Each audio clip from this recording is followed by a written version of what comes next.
नमस्कार। Stock market course for beginners के 5वें लेक्चर में आपका स्वागत है। पिछले लेक्चर में हमने देखा था कि जनरल कंसल्टेंसी अच्छा परफॉर्म कर रही थी और अपना एक्सपेंशन करने के लिए वो एक और फंडिंग उठाना चाहती थी। इस बार जनरल कंसल्टेंसी थोड़ी ज़्यादा फंडिंग उठाना चाहती थी, यानी 100 करोड़ के करीब। जैसे कि हमने देखा था कि जनरल कंसल्टेंसी ने अपनी पहली फंडिंग एंजल इन्वेस्टर से उठाई थी, तब उन्होंने 2 करोड़ की फंडिंग उठाई थी और अब कंपनी 100 करोड़ के करीब फंडिंग उठाना चाहती थी। पर जनरली एंजल इन्वेस्टर्स इतनी बड़ी फंडिंग प्रोवाइड नहीं करते हैं, इसलिए उन्होंने वीसी यानी वेंचर कैपिटल से फंडिंग उठाने का फैसला किया। तो फिर उन्होंने कुछ वेंचर कैपिटल्स को अप्रोच करना शुरू किया। कंपनी की अच्छी ग्रोथ के चलते उन्हें तुरंत वेंचर कैपिटल से फंडिंग मिल गई। तो इस तरह एबीसी पार्टनर्स इस वेंचर कैपिटल से उन्होंने 100 करोड़ की फंडिंग उठाई। इस फंडिंग राउंड के बाद कंपनी की ग्रोथ और तेजी से बढ़ने लगी। कंपनी अच्छा खासा रेवेन्यू और प्रॉफिट कमाने लगी। कंपनी के अच्छे बिजनेस के चलते जनरल कंसल्टेंसी का अच्छा नाम होने लगा और उन्हें अच्छे खासे कॉन्ट्रैक्ट्स भी मिलने लगे। कंपनी की इस ग्रोथ से विवेक और योगेश खुश थे, वो एंजल इन्वेस्टर भी खुश थे और वीसी एबीसी पार्टनर्स भी खुश था। अगले 2-3 सालों तक कंपनी की ऐसी ग्रोथ बरकरार रही।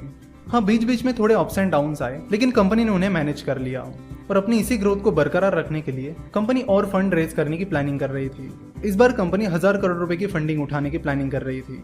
वही एबीसी पार्टनर्स, जिसने जनरल कंसल्टेंसी में 100 करोड़ रुपीज इन्वेस्ट किए थे, वो भी अब कंपनी से एग्जिट करना चाहते थे और अपना प्रॉफिट बुक करना चाहते थे। यानी कंपनी की इस अच्छी ग्रोथ के बाद वो अपना स्टेक बेच देना चाहते थे और प्रॉफिट बुक करना चाहते थे।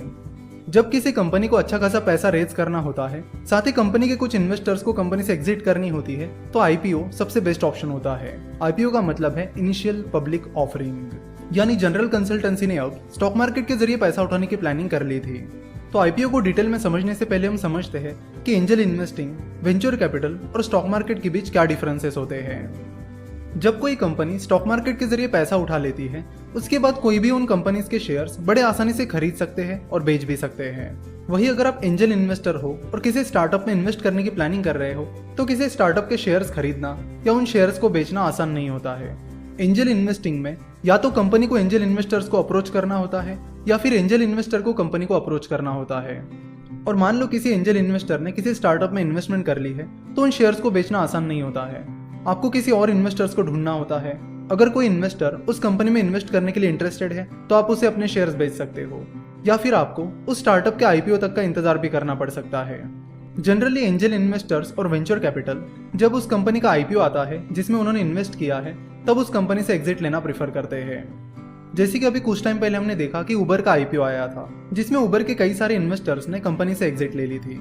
दूसरा डिफरेंस ये है कि एंजल इन्वेस्टर्स और वेंचर कैपिटल कंपनी में इन्वेस्ट तब करते हैं जब कंपनी अपने शुरुआती दौर में होती है, यानी जब कंपनी छोटी होती है।